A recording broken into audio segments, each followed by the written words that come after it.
देखो, इस दुनिया में शायद कोई ऐसा व्यक्ति हो जो आगे ना बढ़ना चाहता हो। हर व्यक्ति आगे बढ़ना चाहता है और हर व्यक्ति कुछ बड़ा करना चाहता है, लेकिन क्या वो कुछ बड़ा कर पाता है?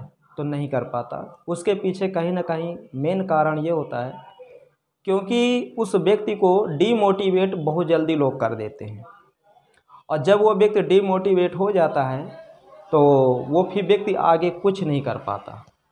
जैसे तमाम ऐसे एग्जाम्पल हैं। जैसे मान लो आप लोग हो, आप कोई बड़ा काम करना चाहते हैं, बड़ी पढ़ाई करना चाहते हैं, तैयारी करना चाहते हैं, तो आपके परिवार वाले ही आपको डीमोटिवेट कर देंगे, आपको कभी ऊपर नहीं उठने देंगे, कह देंगे तुमसे नहीं होगा, ये नहीं होगा, वो नहीं होगा, तमाम न जाने के कौन कौन सी एग्जाम्पल आपको दे देंगे। तो आप अपने आप उस लक्ष्य को छोड़ के दूसरी ओर मुड़ जाओगे। तो मैं सभी को यही कहना चाहता हूँ कि आप अपने लक्ष्य को मत छोड़िए, और एक दिन वो दिन आएगा कि हकीकत में आप ये साबित कर दोगे कि नहीं, हाँ हम भी कुछ हैं। और एक चीज़ आपको और मैं बता दूं, कहते हैं जिस जिस पर जग हंसा है उसी ने इतिहास रचा है। कोई भी आप सक्सेस व्यक्ति को ले लो, कोई पैदाइशी अमीर वो नहीं था, उसने मेहनत किया। क्या उसके ऊपर लोग नहीं हंसे थे? क्या हंसे थे। आपको मैं बताऊं, जब अमरीश पुरी साहब बॉलीवुड में आए तो लोग उनके ऊपर हंस रहे थे क्योंकि वो हीरो बनने के लिए आए थे, लेकिन बाद में वही अमरीश पुरी क्या बन गए? विलन बने। और विलन बने और इतने खतरनाक विलन बने कि आज तक उनका रिकॉर्ड कोई नहीं तोड़ पाया। पहले लोग उनके ऊपर हंसते थे, बाद में वही लोग उनकी इज्जत करने लगे। और बहुत सारे ऐसे एग्जाम्पल हैं। जैसे नरेंद्र मोदी जी हमारे देश के प्रधानमंत्री हैं। अब नरेंद्र मोदी जी हमारे देश के प्रधानमंत्री हैं, तो जब नरेंद्र मोदी जी प्रधानमंत्री नहीं बने थे तो लोग उनके ऊपर हंस रहे थे कि बीजेपी ये किसको लाई, बड़े बड़े धुरंधर नहीं बन पाए, अब ये कैसे प्रधानमंत्री बन जाएंगे। लेकिन बने, और इतना भयानक प्रधानमंत्री बने कि पूरी दुनिया में उनकी जय जयकार होने लगी। और जब पूरी दुनिया में जय जयकार होने लगी, उनकी हुई तो भारत की हुई, क्योंकि भारत के ही तो प्रधानमंत्री हैं। लेकिन लोग हंसने वाले उनके ऊपर भी हंसे थे। और एक चीज़ मैं आपको बता दूं, आप अगर स्कूल जा रहे हो, अगर आप किसी टीचर से कोई क्वेश्चन पूछ रहे हो तो भी बच्चे आपके ऊपर हंसेंगे, उनका काम ही है हंसना। लेकिन कभी कभी क्या होता है, वह बच्चा डिमोटिवेट हो जाता है, वो सोचता है कि ये बच्चे मेरे ऊपर हंसेंगे और अब मैं दोबारा इस टीचर से कोई सवाल जवाब नहीं करूँगा या कोई सवाल मैं इससे नहीं पूछूंगा। अगर मैं पूछूंगा तो ये बच्चे हंसेंगे कि बताओ इतना छोटा सा सवाल नहीं आ रहा इसे। और मैं आपको बता दूं, वो सवाल आपको नहीं, पूरी क्लास को भी नहीं आ रहा, लेकिन उनका काम है हंसना और आपका काम है चलना। जो व्यक्ति इन सब चीज़ों से बच जाएगा या इन सब चीज़ों को इग्नोर करना सीख जाएगा, वो व्यक्ति जीवन में बहुत बड़ा काम कर सकता है। सबसे बड़ी बात है इग्नोर करना। जब तक आप किसी को इग्नोर नहीं करना सीखोगे, तब तक आप याद रखना जीवन में बड़ा नहीं कर सकते, नहीं कर सकते, नहीं कर सकते। आप इग्नोर करना तो सीखो। आपको कोई अगर मान लो कह रहा है, गाली भी दे रहा है, कह रहा है कि फलाने तुम्हारा भाई तुमसे आगे निकल गया, तुम क्या करोगे, ये करोगे, वो करोगे, तुम्हारे चाहे घर के हों चाहे रिश्तेदार के हों, तुम उन्हें इग्नोर करो। लेकिन हाँ, काम के साथ गद्दारी मत करना। अगर आप इग्नोर कर रहे हो तो अगर आपका लक्ष्य बड़ा है तो उस लक्ष्य को पूरा करने के लिए आपको बहुत ही जोर की मेहनत भी करनी पड़ेगी। नहीं तो फिर याद रखना, एक दिन तुम्हारी ज़िंदगी पूरी मजाक बन के रह जाएगी। और भारत में आपको मैं बता दूं, 100 में 100 लोग बड़ा बनना चाहते हैं, 100 में 100 लोग मेहनत करना चाहते हैं, लेकिन क्या होता है कि कुछ दिन वो करेंगे, उसके बाद वो छोड़ देंगे। जैसे बहुत सारे बच्चे होते हैं, कोई नई वैकेंसी आती है, सब बच्चे फार्म डालेंगे।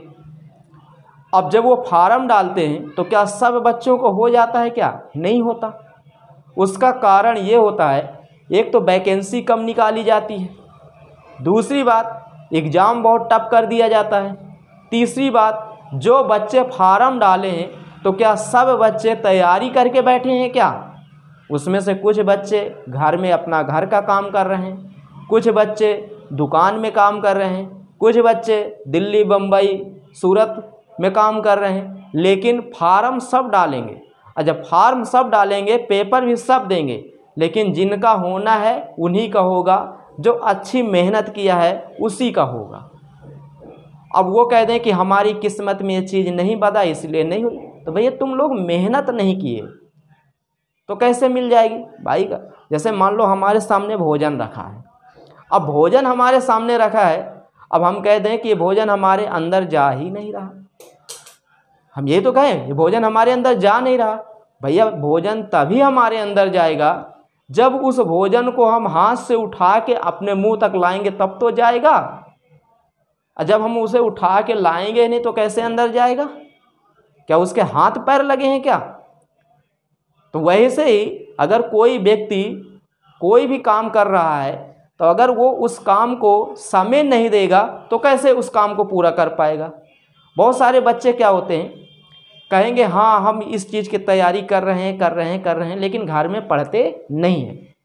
बाद में वही बच्चे क्या करते हैं, जब वैकेंसी आ जाती है, जब वैकेंसी आती है तो उसमें क्या होता है, सबसे पहले वो फार्म डालेंगे। अब फार्म डालने के बाद वो बच्चे सीधा जाएंगे, कहेंगे कि अब एग्ज़ाम डेट कब आएगी, तो पता लगा एग्ज़ाम डेट आ गई कि हाँ 2 महीने बाद पेपर होगा, तो कहेगा यार 2 महीने नहीं 1 महीने बाद मैं तैयारी करूँगा। जब उसको पता चला कि नहीं हाँ अब 1 महीना एग्ज़ाम की डेट रह गई है, तो नज़दीकी कोचिंग संस्था जाएगा, 500 रुपये 1000 रुपये लेगा और सीधा कोचिंग मालिक से कहेगा कि सर मुझे आप वो चीज़ पढ़ाओ जो इस एग्ज़ाम में आए। तो ज़रा सोचो, तुम 500 1000 रुपये में 50,000 की नौकरी लेना चाहते हो ना, तो क्या 500 1000 रुपये में 50,000 की नौकरी मिल जाएगी? 50,000 की नौकरी लेने के लिए आपको लगभग 12 महीने का समय देना पड़ेगा।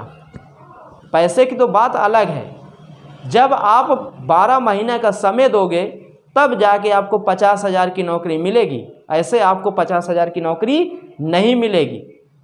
और आप अगर सोच रहे हो कि 1 महीने की मेहनत में हम 50,000 की नौकरी ले लें, तो 1 महीने की मेहनत में जीवन में आप 50,000 की नौकरी नहीं लोगे।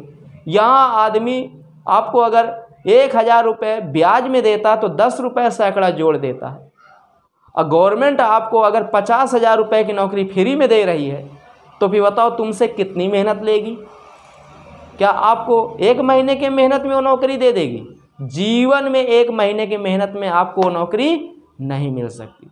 तो दोस्तों मैं आपको यही बताना चाहता हूँ कि आप मेहनत करिए, सफलता आपको मिलेगी। जब तक आप मेहनत नहीं करोगे तब तक आपको सफलता नहीं मिलेगी। और एक चीज़ मैं आपको बता दूं, मेहनत करने वाला हमेशा आगे बढ़ता है और सोचने वाला हमेशा पीछे बढ़ता है। बहुत सारे लोग ऐसे हैं सोचते होंगे सोचने वाला पीछे कैसे बढ़ गया। तो देखिए 100 में 100 लोग सोचते हैं, लेकिन क्या 100 में 100 लोग जो चीज़ सोचते हैं उस पर काम करते हैं?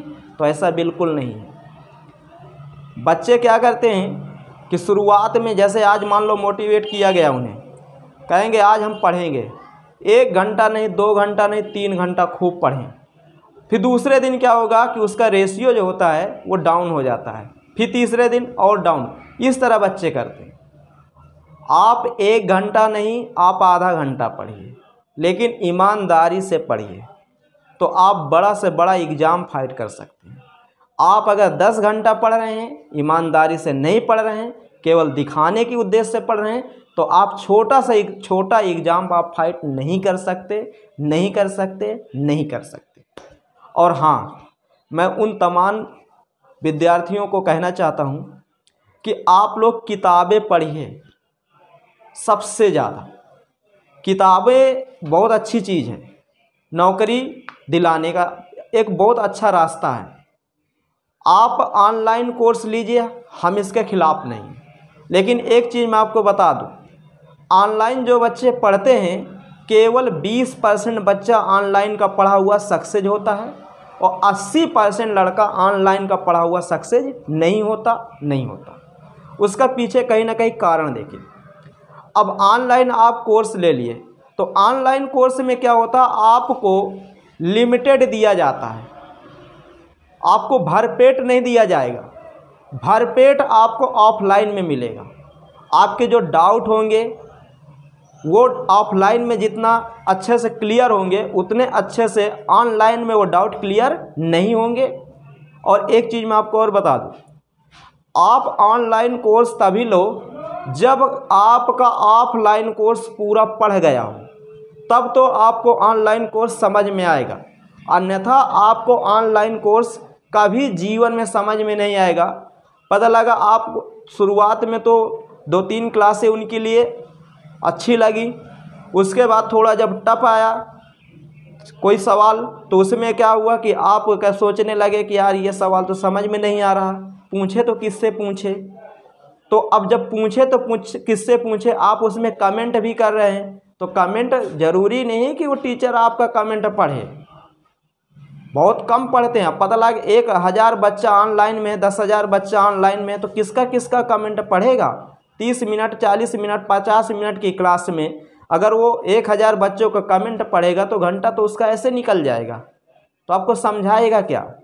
तो आप प्रयास ये करिए, आप कहीं भी रहिए, आप ऑफलाइन पढ़ने का ज़्यादा प्रयास करिए ऑनलाइन की अपेक्षा। ऑनलाइन प्लेटफॉर्म अच्छा है, सब चीज़ है, लेकिन उतना ज़्यादा ये सक्सेस प्लेटफॉर्म नहीं है कि जितना ऑफलाइन सक्सेस है। और प्रयास ये करिए कि अगर आपके क्षेत्र में लाइब्रेरी है तो लाइब्रेरी में भी जाने का प्रयास करिए। और लाइब्रेरी में बहुत सारी अब तो सुविधाएं देने लगे हैं लोग, क्योंकि अब तो मुझे लगता है छोटा सा भी कस्बा है तो वहाँ पर भी लाइब्रेरी की व्यवस्था हो रही है। और ठीक भी है, क्योंकि पढ़ाई में थोड़ा मज़ा भी आता है और अच्छा भी रहता है। 2-3 घंटा आप ईमानदारी से अगर लाइब्रेरी ज्वाइन कर रहे हैं, पढ़ रहे हैं, तो आप बड़ा से बड़ा एग्ज़ाम फाइट कर सकते हैं, इसमें कोई दुराय नहीं है।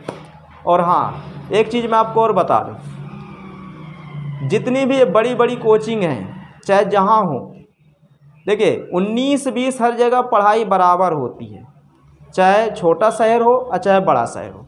थोड़ा माहौल क्रिएट करता है, लेकिन माहौल हम ही तुम ही बनाते हैं, दूसरा माहौल नहीं बनाता। आप बड़ी बड़ी कोचिंग के माथे न रहिए।